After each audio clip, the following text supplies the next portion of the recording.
क्या आप भिंडी की अगेती खेती करके काफ़ी अच्छा प्रॉफिट कमाना चाहते हैं?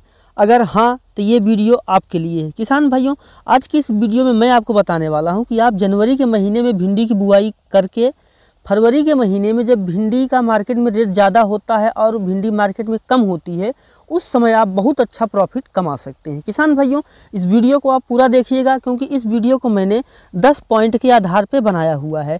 जैसे भिंडी के लिए उपयुक्त जलवायु, भिंडी के लिए उपयुक्त मिट्टी, उन्नत किस्में, खेत की तैयारी, बीज दर और बीज उपचार, बुआई का सही तरीका, खाद प्रबंधन, खरपतवार नियंत्रण, सिंचाई का सही तरीका और भिंडी की तुड़ाई।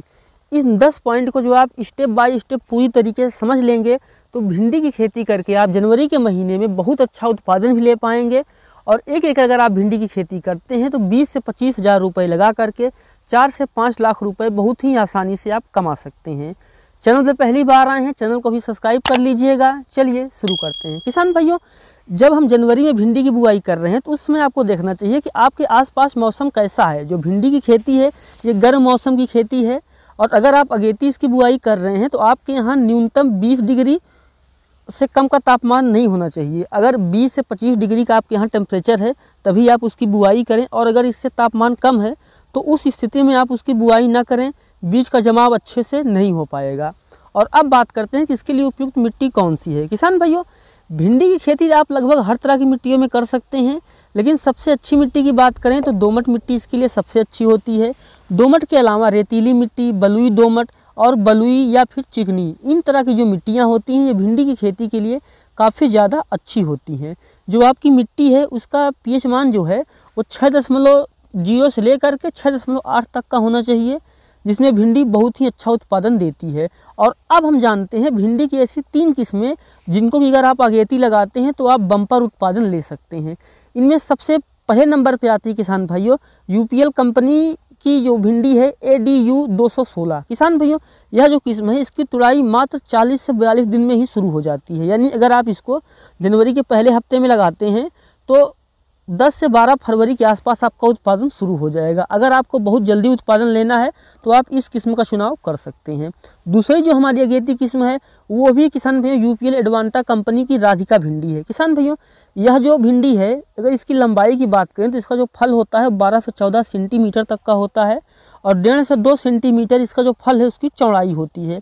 तो अगर आप इस किस्म को लगाते हैं तो इसका वजन काफ़ी अच्छा होता है, और 10 पौधे में से अगर आप पहले तुड़ाई भी तोड़ते हैं फिर भी आपको 4 से 5 किलो भिंडी देखने को मिलेगी। तो अगर आप व्यावसायिक रूप में खेती करना चाहते हैं तो आप यूपीएल की राधिका भिंडी लगाइए। इसका जो पहली तुड़ाई है वो बुआई के 45 से 48 दिन में शुरू हो जाती है और उत्पादन भी काफ़ी अच्छा देती है। तो आप इस किस्म को लगा सकते हैं। और हमारी तीसरी किस्म किसान भाइयों, यह नुनहेम्स कंपनी की सम्राट भिंडी है। किसान भाइयों, यह भी पूरे साल इसकी आप बुआई कर सकते हैं, और इसका जो फल होता है वो 12 से 14 सेंटीमीटर तक का होता है, और 1.5 से लेकर के 1.25-2 सेंटीमीटर इसके जो भिंडी है उसकी मोटाई होती है। और इसकी पहली तुड़ाई किसान भाइयों 45 से 50 दिन के अंदर शुरू हो जाती है। तो ये जो तीनों किस्में हैं ये अगेती के लिए बहुत ही उपयुक्त किस्में हैं। इनको आप लगा करके काफ़ी अच्छा उत्पादन ले सकते हैं। और अब हम बात करते हैं कि खेत की तैयारी कैसे करें। किसान भाइयों, सबसे पहले आपको खेत की 1 से 2 गहरी जुताई कर लेनी चाहिए, और उसके बाद उस पर खरपतवार हमें बिन लेने चाहिए, और उसकी 4 से 5 गहरी जुताई कर देनी चाहिए। जब आप आखिरी जुताई करने जा रहे हो किसान भाइयों तो उस समय आपको ध्यान देना है कि आपके पास जो भी वर्मी कंपोस्ट या गोबर की खाद है आपको अच्छे तरीके से उसमें मिला देनी है। अगर आपके पास वर्मी कंपोस्ट है तो बहुत अच्छी बात है, अगर नहीं है तो फिर भी आप गोबर की खाद अच्छे से डाल दीजिए, क्योंकि जब आप अच्छे से गोबर की खाद डालेंगे तो आगे चल करके आपको जो रासायनिक खाद डालनी है उनकी भी ज़रूरत कम पड़ेगी। और जब आपका खेत तैयार हो जाए तो जैसे स्क्रीन पे आप देख रहे हैं ठीक इस तरीके से आपको उसमें बेड बना लेने हैं। अगर आप बेड विधि से भिंडी की बुआई करते हैं तो आप काफ़ी अच्छा उत्पादन लेते हैं। तो मैं आपको कहूँगा कि आपको ऐसे ही बेड बनाने चाहिए।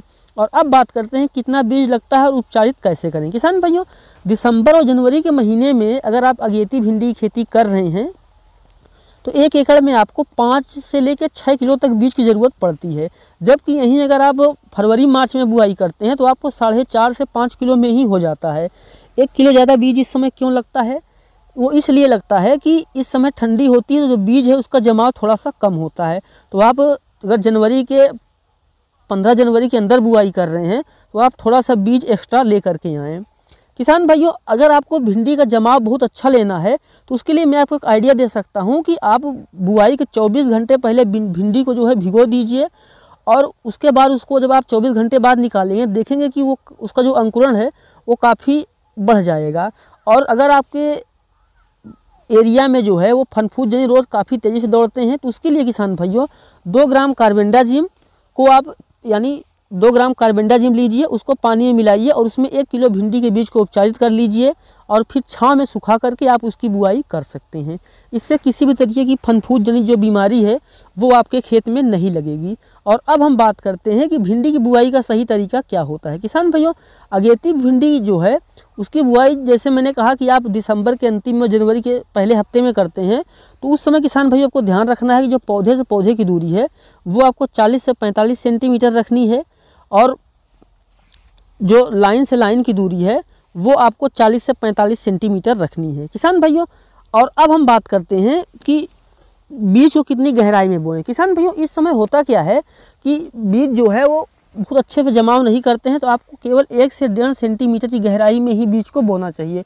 उससे गहराई में अगर आप बोएंगे तो जो बीज है वो जमाव नहीं कर पाएगा। और अब हम बात करते हैं कि खाद प्रबंधन कैसे दिया जाए। किसान भाइयों, जब आप अगेती भिंडी की बुआई कर रहे हो तो उस समय आपको जितनी भी आप खाद डालें उसके साथ में आपको थोड़ा सा यूरिया डाल के चलना चाहिए। अगर हम बात करें कि 1 एकड़ में आपको लगभग 30 किलो DAP, 25 किलो यूरिया और 25 किलो पोटाश डाल देनी चाहिए। उसके बाद उसकी बुआई करनी चाहिए, क्योंकि हम थोड़ा सर्दी में बुआई कर रहे हैं तो जो पौधा है वो अच्छे तरीके से विकास नहीं कर पा रहा होता है। तो उस स्थिति में किसान भाइयों आपको जैसे ही जो आपका पौधा है वो 10 से 15 दिन का हो उसमें हमें सिंचाई करनी चाहिए, और 1 एकड़ भिंडी में 1 किलो NPK 19-19-19 लेके आना चाहिए और उसको 2 फिल्टर पानी में घोल करके अपनी फसल पे स्प्रे कर देना चाहिए। इससे जो हमारी भिंडी है उसका विकास काफ़ी तेज़ी से बढ़ेगा और उसमें जल्दी फल भी आना शुरू हो जाएंगे। किसान भाइयों, जैसे ही जो हमारी भिंडी है किसान भाइयों वो 30 से 35 दिन की अवस्था पे हो और उसमें कहीं कहीं पे फूल आना शुरू हो रहे हो, ठीक उसी समय किसान भाइयों आपको उसमें 25 से 30 किलो यूरिया लेना है और उसमें माइक्रो न्यूट्रिशंस खाद को मिला करके अपनी फसल पे डाल देना है। इससे क्या फ़ायदा होगा कि जब माइक्रो न्यूट्रिशंस यानी जो सूक्ष्म पोषक तत्व हैं ये आपकी फसल को मिल जाएंगे तो आपका जो फसल है वो अच्छे तरीके से विकास करेगा, फूल भी अच्छे तरीके से आएंगे और भिंडी से आप एक बहुत अच्छा उत्पादन ले पाएंगे किसान भाइयों। और जैसे जो आपकी भिंडी में फूल और फल आने शुरू हो जाएं, आप 1-2 तुड़ाई कर लें तो उस समय आपको उसमें 1 किलो लेके आना है 05234। किसान भाइयों, अब आप सोच रहे होंगे कि हमें इसको क्यों डालना चाहिए। किसान भाइयों, आपको इसको इसलिए डालना चाहिए क्योंकि फूल लगातार आएँ और फल भी लगातार आएँ, इसलिए आपको इसको डाल देना चाहिए। और जैसे मैंने कहा किसान भैया 2-3 तुड़ाई और हो जाए तो उसमें आपको थोड़ी सी यूरिया फिर से डाल देनी है। और जब आप देखें कि आपकी जो फसल है उसमें फूल अब कम आ रहे हैं, थोड़ी से पत्तियां काली पीली होनी शुरू हो रही हैं, तो उस स्थिति में आपको उसमें पोटेशियम नाइट्रेट यानी 13-045 1 किलो लेके आना है, जो कि पानी में घुलने वाली खाद होती है, और उसको 2 फिल्टर पानी में घोल करके अपनी फसल पे स्प्रे कर देना चाहिए। इससे फूल भी अच्छी क्वालिटी के आएंगे और उत्पादन आप लंबे समय तक लेते रहेंगे। किसान भाइयों ध्यान रखें, अगर आपके एरिया में रस चूसक कीट या फिर फनफूद जनित बीमारियां फैल रही हैं तो उसके लिए आप फनफूद जनित रोगों से लड़ने के लिए फनफूद नाशक और कीटनाशक का भी हर 10 से 15 दिन पे स्प्रे करते रहें, ताकि आपकी जो फसल है वो अच्छे तरीके से विकास करें। और अब हम बात करते हैं खरपतवार नियंत्रण कैसे करें। किसान भाइयों, भिंडी की फसल में खरपतवार नियंत्रण बहुत ही ज़रूरी होता है। सबसे पहले आपको जब आप बुआई कर रहे हैं तो आपको खरपतवार हाथ से ही निकालने चाहिए, और उसके बाद किसान भाई उसमें बुआई के 2 दिन के अंदर आपको पेंडीमेथलिन डाल देना चाहिए। इससे कोई से भी जो खरपतवार है वो उग ही नहीं पाएंगे। और अगर आपने ऐसा नहीं किया है और आपका जो पौधा है वो जमाव कर गया है तो फिर आपको हाथ से ही खरपतवार निकालना चाहिए। और अब हम बात करते हैं कि सिंचाई का सही तरीका क्या है। किसान भाइयों, भिंडी की बुआई हमें जब हम कर रहे होते हैं सर्दियों में तो उस समय जो है उसको सिंचाई की ज़रूरत होती है, लेकिन ध्यान रखें पानी ज़्यादा नहीं होना चाहिए, क्योंकि अगर पानी ज़्यादा हुआ तो हमारी जो भिंडी है वो ख़राब हो जाएगी। सर्दियों में जनवरी से फरवरी के समय आपको 10 से 12 दिन पर सिंचाई करनी चाहिए। मार्च अप्रैल के महीने में आपको 8 से 10 दिन पे करनी चाहिए, और मई जून के महीने में आपको 4 से 5 दिन पे सिंचाई करते रहना चाहिए। ध्यान रखना है पानी ज़्यादा नहीं होना चाहिए। दोपहर में पानी ना लगाएं गर्मी में, क्योंकि अगर आप दोपहर में गर्मी में पानी लगाते हैं तो उससे भी जो भिंडी है उसके फूलों को असर पड़ता है। और अब हम बात करते हैं अपने आखिरी पॉइंट की कि भिंडी की तुड़ाई कैसे करें और कितना उत्पादन देगी। किसान भाइयों, जैसे ही आपकी जो भिंडी है बुआई के 45 से 50 दिन के अंदर भिंडी का जो उत्पादन है वो शुरू हो जाता है। आपको हाथों में दस्ताने लगा करके इसकी तुड़ाई करनी चाहिए। भिंडी की तुड़ाई या तो आप एकदम सुबह करें या तो एकदम शाम को करें, क्योंकि इससे आपके हाथ में जो रेशे हैं वो ज़्यादा नहीं लगेंगे। गर्मी में अगर आप जाते हैं दोपहर में तो आपको नुकसान हो सकता है। किसान भाइयों, भिंडी के में जब रेशा हो जाए उससे पहले ही उसकी तुड़ाई कर लेनी चाहिए, क्योंकि अगर आप रेशा भरी भिंडी की तुड़ाई करेंगे तो आपको मार्केट में रेट भी अच्छा नहीं मिलेगा और उत्पादन भी आप उससे अच्छा नहीं ले पाएंगे। तो ध्यान रखें कि जब भी आप भिंडी की बुआई करें और उसकी तुड़ाई कर रहे हैं तो ध्यान रखें कि जो भी भिंडी है उसको मुलायम की अवस्था पे ही तोड़ लें, तभी आप उसका अच्छा उत्पादन ले पाएंगे। उम्मीद करता हूं कि वीडियो आपको काफ़ी अच्छा लगा होगा। अगर यह वीडियो आपको इंटरेस्टिंग लगा है तो वीडियो को लाइक कर दीजिए। एग्री आकाश चैनल पे आप पहली बार आए हैं, चैनल को भी सब्सक्राइब कर लीजिए। तो मिलते हैं किसी एक और वीडियो में एक नए